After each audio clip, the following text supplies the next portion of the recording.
Hello. We are going on a cruise for 3 hours to see the United States, SS United States. It's USS United States. No, it's just SS United States. USS United States. Really? Okay, well, they are decommissioning the ship and they're going to sink it to make an artificial reef. Reef. So we're gonna go see it. We saw it the other day, just when we were driving, and it looked bad. So, unfortunately, but everything has its time, I guess. So, we will take you along with us on the cruise. Not a dinner cruise. It's just a cruise. I don't even know if it's 3 hours. How long is it? 1 hour. Oh man. Really? It's supposed to be 1 hour. Well, they better get on there. All right. Well, we'll see you later. Bye. Downstairs in the salon or on any of the outside decks, and non-smoking does include all forms of tobacco as well as smoking or e-cigarettes. Number 2, the most important thing I could tell you, in case there was an emergency, you do need to know where your life jackets are stowed. So please take a brief moment, look under your seat, make sure yours is there and secured for me, and the life jackets on board if there was such an emergency. You're probably saying, hey John, how will we know if there's an emergency? The best thing I can do is to tell you, if you happen to see Captain Ashley jump ship and start swimming toward shore, that's a good indication we have an emergency. Or if we get wet. That's exactly right. All right, who's first time here on the Perdido Queen? Raise your hand if it is. Oh, we've got some people that didn't raise their hand. That means you've been here before, is that correct? 3 or 4 times. For the port tour?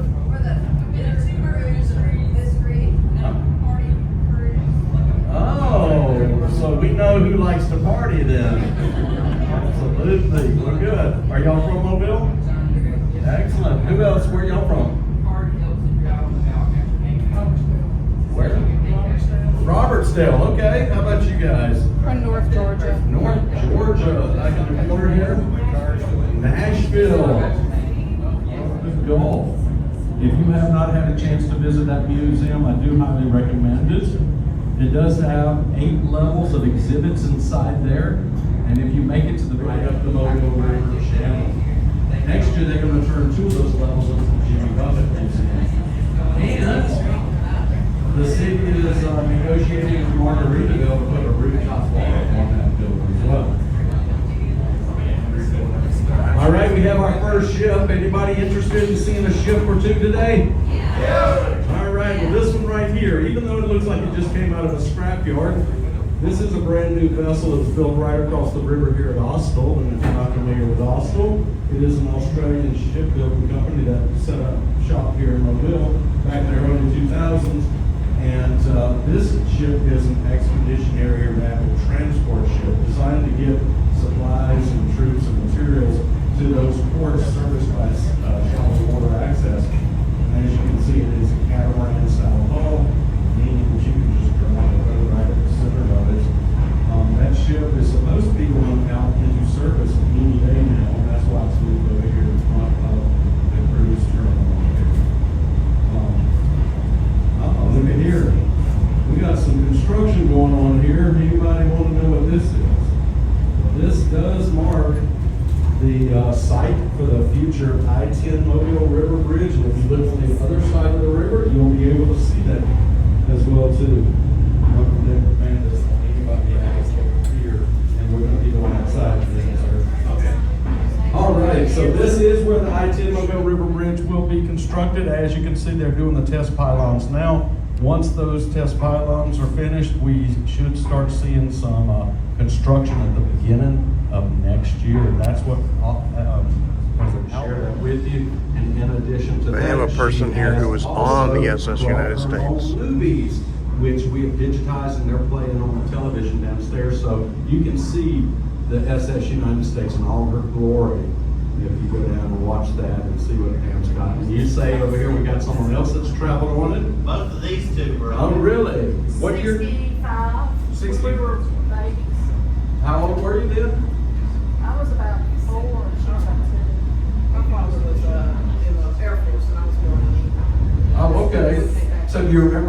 about your journey on that ship? I remember getting seasick.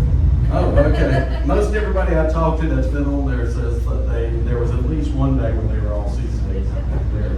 That's okay, but these other folks here, we'd love to talk to you a little bit more about that, but they really want to go outside and see that ship. So let's let them go on outside right now.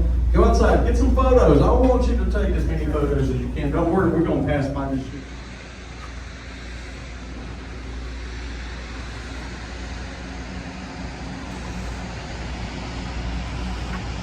Wow.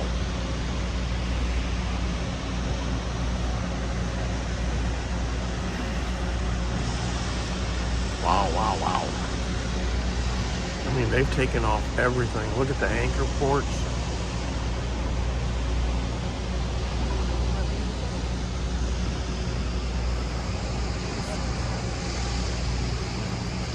All right, there she is, the SS United States. Look at there. How can we tell? You can see it on the bow. Look at those letters. Each one of those letters are 3 feet tall, just to give you a sense of scale of this ship here. The United States, her nickname was the Big U, and at 990 feet in length, she is 100 feet longer than the Titanic was. And she made her maiden voyage on July 3rd, 1952, and on that voyage, she beat the transatlantic speed record that had previously been set by the Queen Mary back in 1938. This ship traveled across the Atlantic from New York to Southampton in 3 days, 10 hours, and 40 minutes. And to this day, no other ship has beat that record. So ladies and gentlemen, therefore you are looking at the fastest ocean liner on record. You're also looking at the last American-made ocean liner that is still afloat. But not for long. The county of Okaloosa, Florida owns this ship. They paid $1 million for it, and they've allocated another $10 million for the work that's being done here in Mobile. And their plans are to sink her as the world's largest artificial reef. And so while she's here, they are removing all hazardous materials, and that would include any oil or fuel that remains on board, as well as any asbestos or PCBs that they find. Any electrical wiring has to come out, and all the glass comes off the ship as well too, in addition to the ship's rails. As you can see, they've already removed the 2 funnels that were on board this ship. And those 2 funnels were the largest funnels ever placed on an ocean liner. They were 65 feet tall, they were about 60 feet in length, and they were designed in the shape of a teardrop. And if you're interested in seeing what this ship looked like with the funnels on, just visit with Pam downstairs, because she's taken some photos of this ship sitting right here in Mobile with the funnels on it, and she has some photos as they were removing the funnels about a month ago.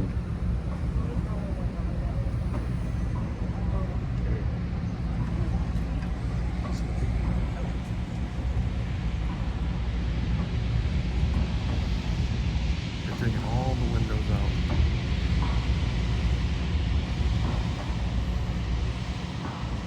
Oh, there's part of the railing. It's already been removed.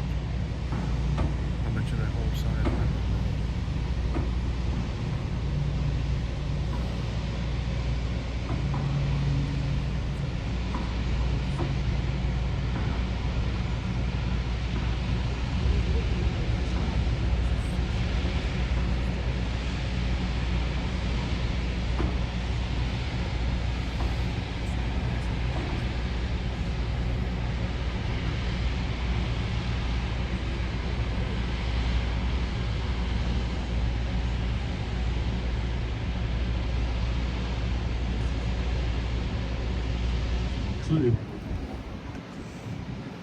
But William On the other Francis side. Gibbs, he also studied naval disasters, and he always envisioned himself designing a ship that would withstand any type of naval disaster.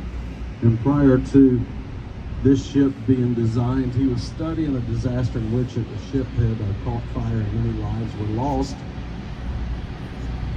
So he decided that this ship would be a fireproof ship. And he ordered no wood on board this ship. It's constructed entirely of metals. He even ordered all of the furnishings to be made of metals. And he took it to the extreme of all the bedspreads were to be made of spun glass. Yeah. He ordered an aluminum piano for this ship. And when George Steinway heard this, he was not happy, so he called for a meeting with Gibbs. And in that meeting, he brought in a mahogany grand piano in which he doused in gasoline and lit on fire. And as quickly as the flames spread across that piano, they extinguished themselves due to the treatment that had been put on the piano. So because of that meeting, that piano and the butcher block in the kitchen were the only two wooden objects allowed on board. Wow, that's crazy.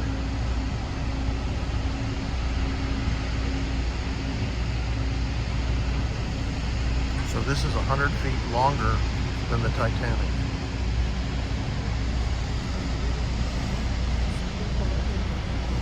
See all the windows are gone? Yeah, I see them up there working.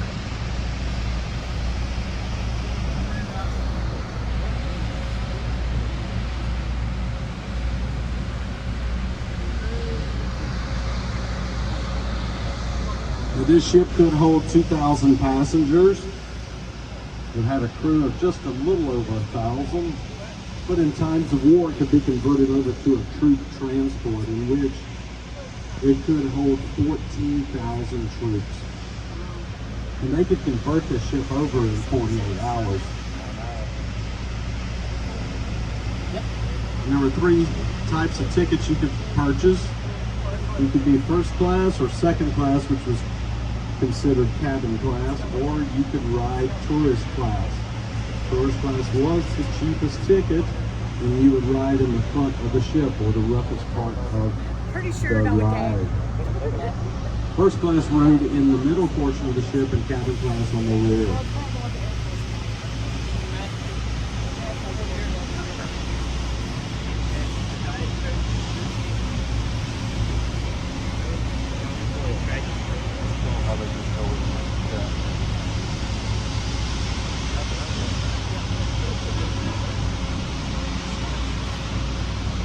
This is a ship of many firsts. I want you to look at the upper decks there. The ship was made, the hull was made of steel, but if you look on the upper decks, you're not going to see as much rust up there because they used aluminum panels to cover the steel frame. This was the first time that an ocean liner used aluminum panels on the upper decks, and that made the ship lighter and faster. This is also the very first ocean liner to be completely air conditioned. It was also the very first ocean liner to feature dimmer switches inside. And it was the very first ocean liner to feature a microwave oven on board. In fact, it had 2 microwave ovens. But back in the early 1950s, microwave technology was the future. So they advertised that all your meals would be prepared on their radar range. Is this the last battleship hull? Is this the last battleship hull? They built a battleship after this? Which one? I don't know. That's what I'm asking. She was not a battleship hull.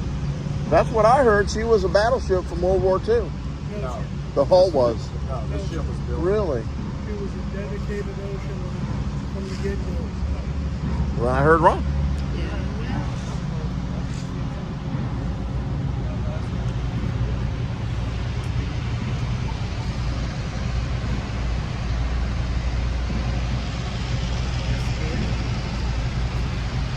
This was scary. Yeah, because the bow does look funny for a battleship.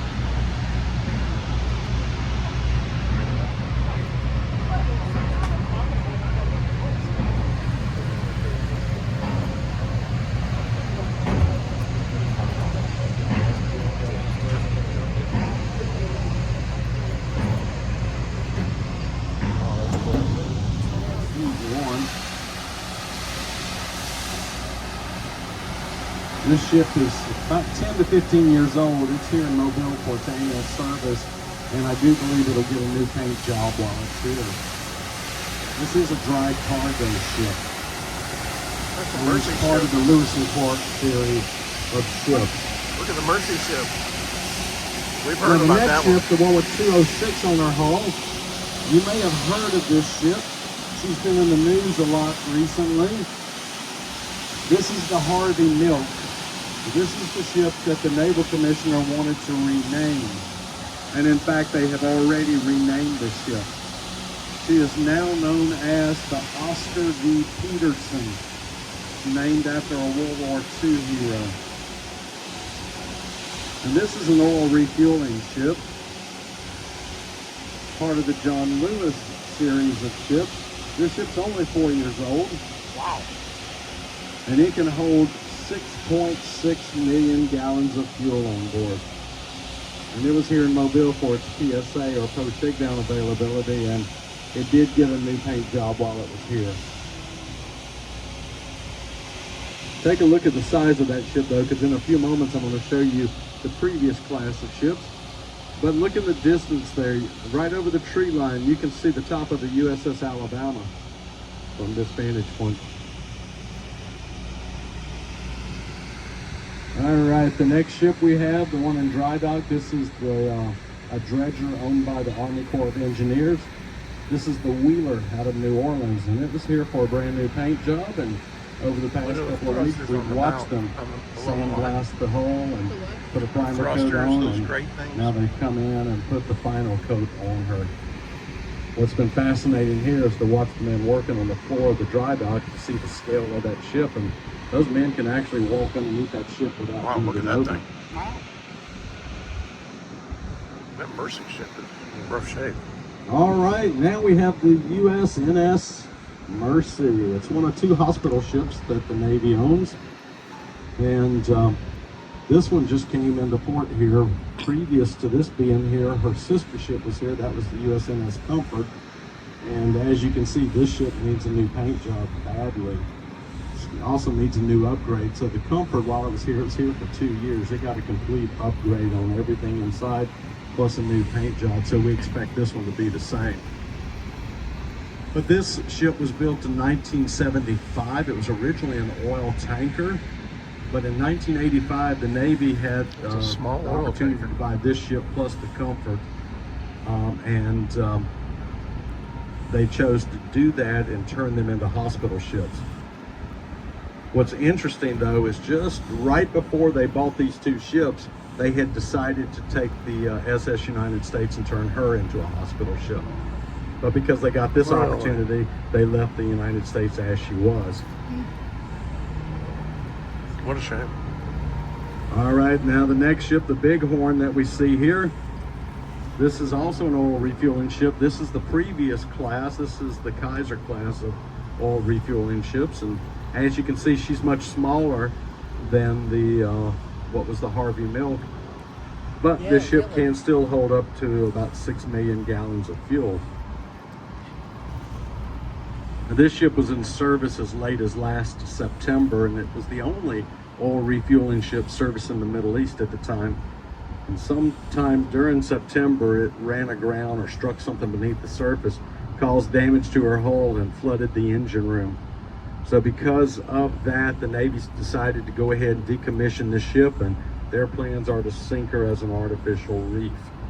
We just don't know when or where yet. Wow.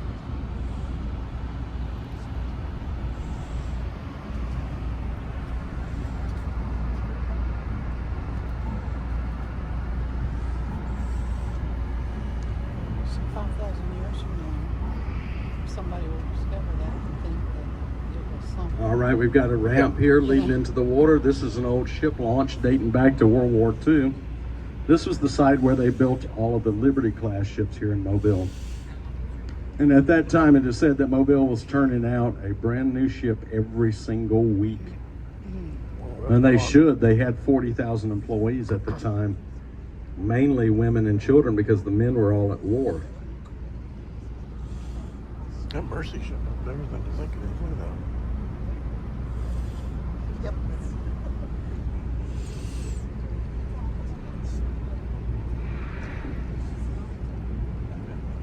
You're going to notice that there's like 3 more ramps here that are just partial ramps. They're near the building that you see.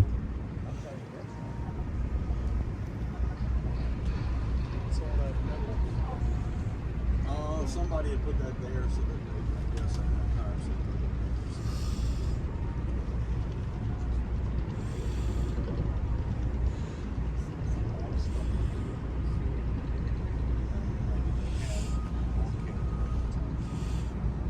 They're loading something.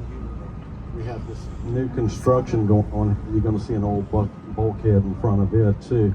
This is land that Austal just purchased because they recently were awarded a contract to build components for submarines. And this is where they're going to be building those components. Wow.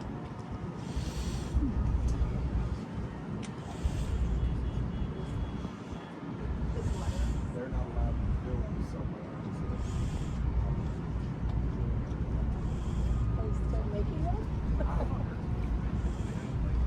That's a big old dock. Look at that.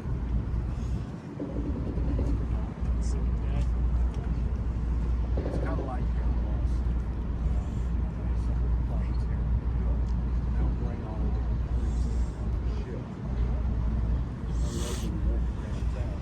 Forget the shape.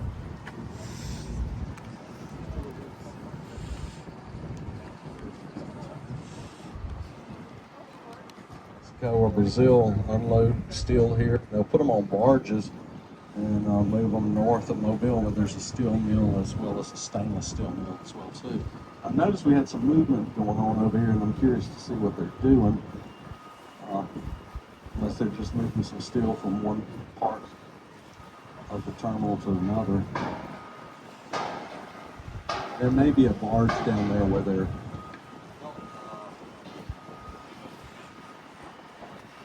like they're unloading something. I'm not sure what that is.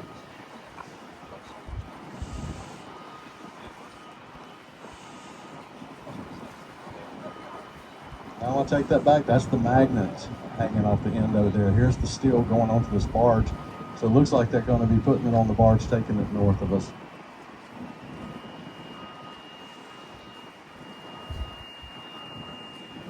That's a line of steel.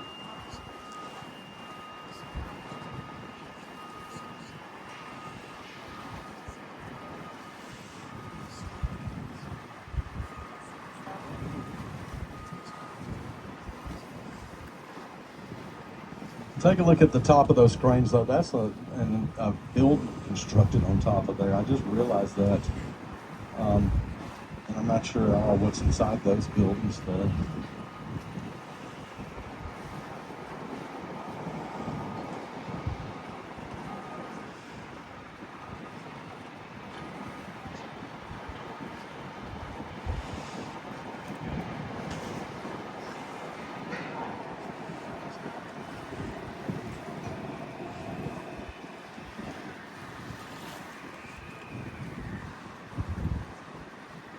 Uh-oh. Be cool, man. Did you hear me? Be cool. So that's Austell has bought that for their submarine components. Oh, look at that.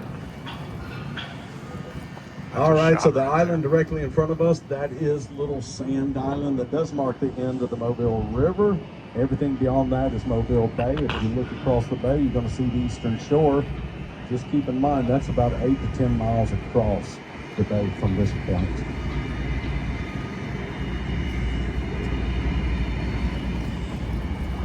Man, look how big that steel is. And if you look south past the cranes over here, you're going to see the McDuffie Coal Terminal. What looks like a roller coaster, that's a series of conveyor belts where they'll bring these barges full of coal down from North Alabama, and then they'll load them onto those conveyor belts and then put them on ships and send them overseas. And then directly now in front of us is the container terminal. This is one of the fastest growing container terminals in the United States, and over the past 5 years or so, they've completed 5 expansions. They're working on number 6 as we speak now. Today there's no ships here, but on Sunday we had 2 ships here at this container terminal. Those are big old cranes, aren't they? But today you That's got what I more said, from a distance, they look activity like going on at the dinosaurs. steel terminal Yeah. than we've ever seen on one of these tours. I mean, we could see these from miles away. Yeah. You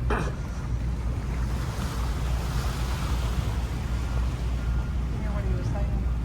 Over Came to Mobile to film a little movie. I don't know if you've heard He of said it or not. It was called 1976. Close Encounters of the Third Kind. And while he was here, he rented one of the hangars at the former Brooklyn Air Force Base so that he could construct the entire set for the big finale of that movie inside there. He wanted a controlled environment. And keep in mind too, Steven Spielberg had just released Jaws the year before, and it introduced the term summer blockbuster. So Hollywood was taking notice to what he was doing here in Mobile, and a director friend of his came to Mobile to see firsthand, and he got a personal tour of the set.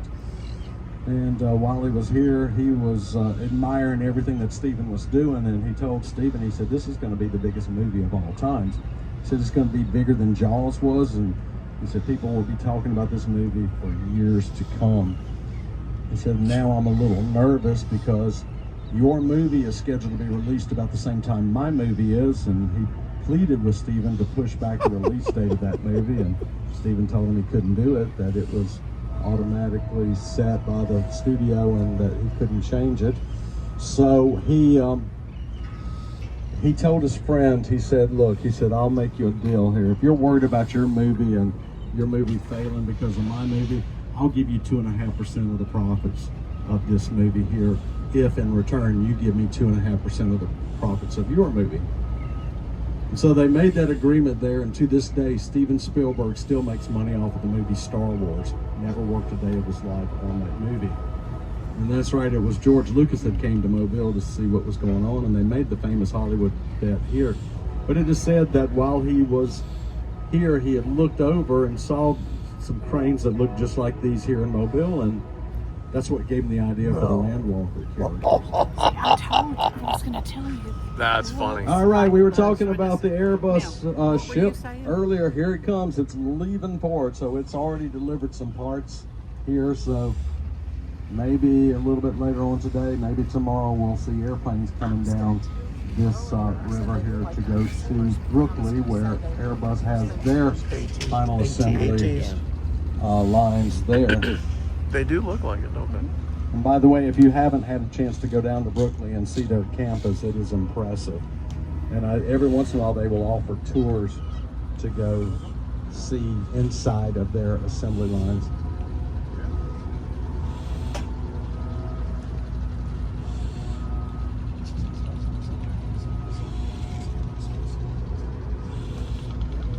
This Airbus ship is the reason why we're hugging this side of the river at the moment here, because we definitely don't want to be caught in front of that.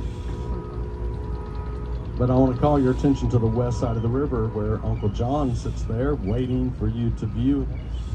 And that's the oil rig that you see here. That oil rig was brought in about a month ago. It's only been here for a short amount of time. And it sat out in the Gulf for many years producing oil, but the company that owned it went bankrupt and it was sold off. And then sometime after the new company purchased it, there was a fire on board, and they found that it would be too costly to put back into production, so it just sat there abandoned for many years. And now they finally decided that they're going to dismantle that oil rig completely. And just like everything else on that side of the river there, they don't have a bright future in front of them. So that is a recycling yard. And all the materials there that you see behind it there, that was a ship that used to sit in this dry dock for the past year. And they're taking that material and recycling all of it.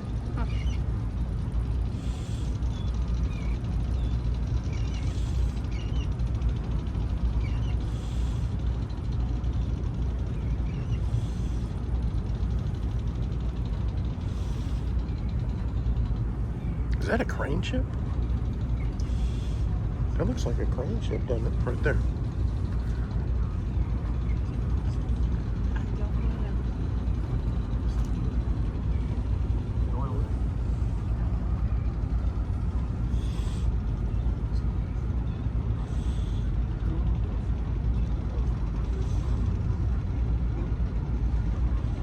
That's a tug. That's a barge, not a tug. Where? Right there. Look at that crane. That thing is huge.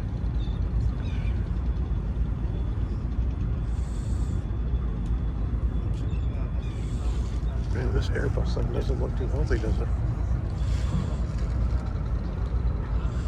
Look how high it is in the water. It's empty.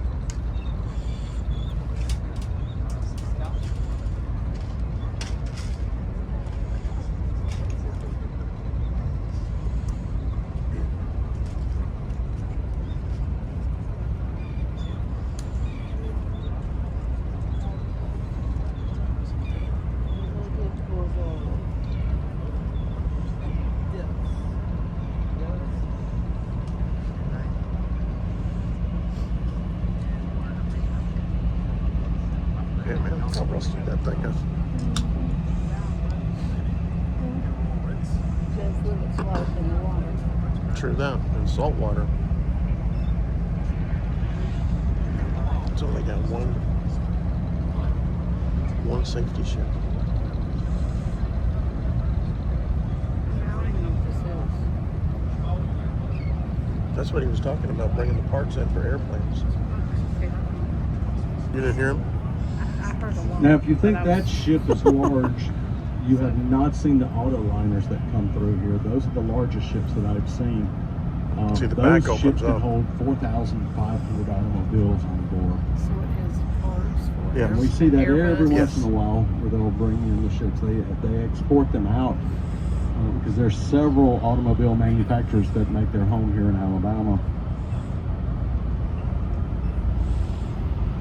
So that Uncle John caught on fire in the Gulf.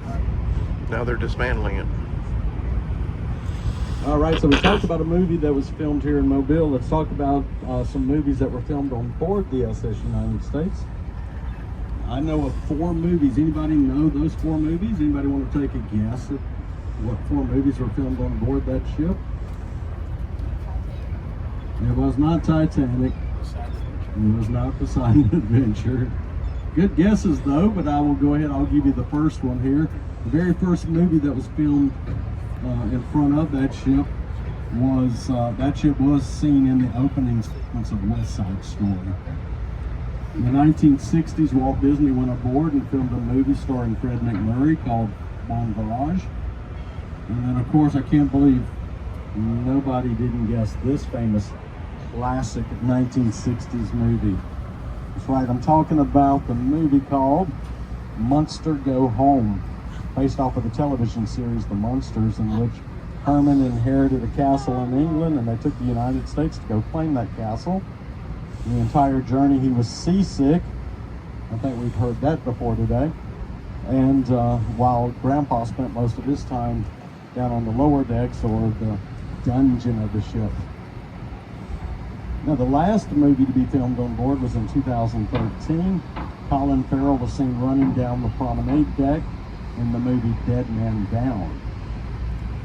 Anybody know why Colin Farrell was running down the promenade deck? Get away from that bad movie.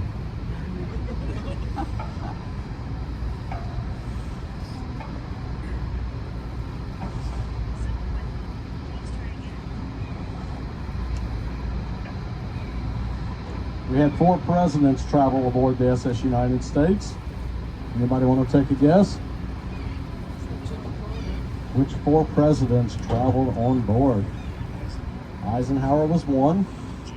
Tell him. Kennedy was another. You said Clinton. Clinton was one. He wasn't president at the time. He was a young man going to study at Oxford. Oh, And I the did hear last that. one was Truman.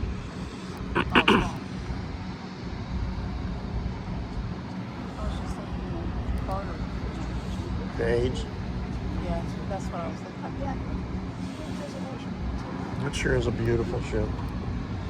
Even I know the it needs to Mona be Lisa painted. traveled aboard the SS United States for her one and only tour of the United States.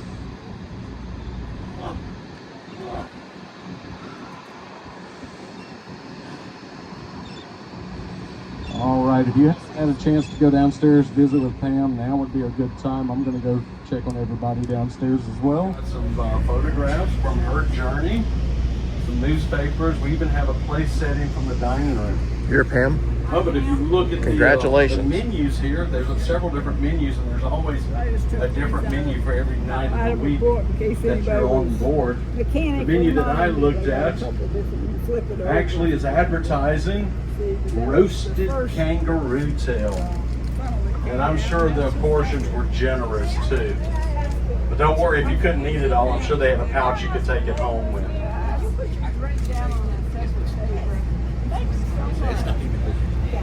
But somebody spilled some stuff and I had to go smoke it out.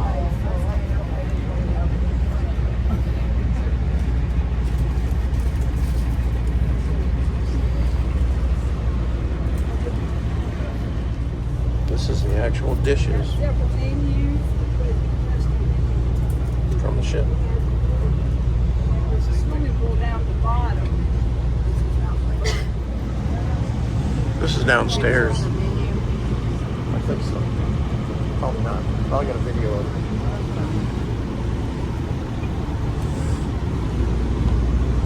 This is looking out the back of the Perdido. I'm wondering if it's actually propelling the ship.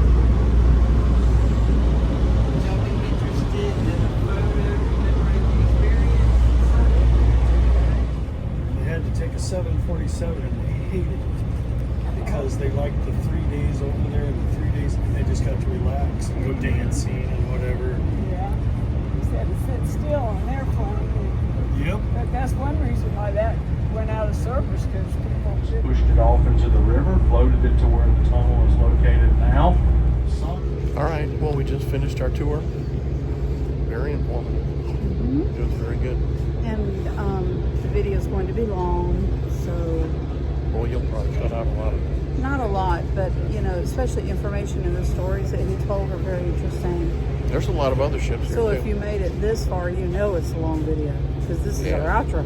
Sorry, but this was my passion for a long time. I mean, I've been following the ship for, I think we figured over 20 years. And I was wrong. It was not a battleship hull, which I learned on the tour. It was built for transport of troops and passenger liner. So it had a dual purpose when it was being built. And it was all metal. I thought that was very interesting. That was an interesting story. The only metal in it was a cutting board in the Only pantry. wood. Yeah, only wood. It was a cutting board in the kitchen and a, Yeah. what kind of piano was it? I think it was a Steinway. Steinway piano, where the builder of the Steinway piano threw fire on the piano to prove to the guy building it that it would not catch fire, and it didn't. So, interesting. But the whole thing was very interesting. So, we're about to head out. Probably get something to eat. We're hungry. All right. Well, thanks for watching. We appreciate it. This is going to be an informative video. So, take care.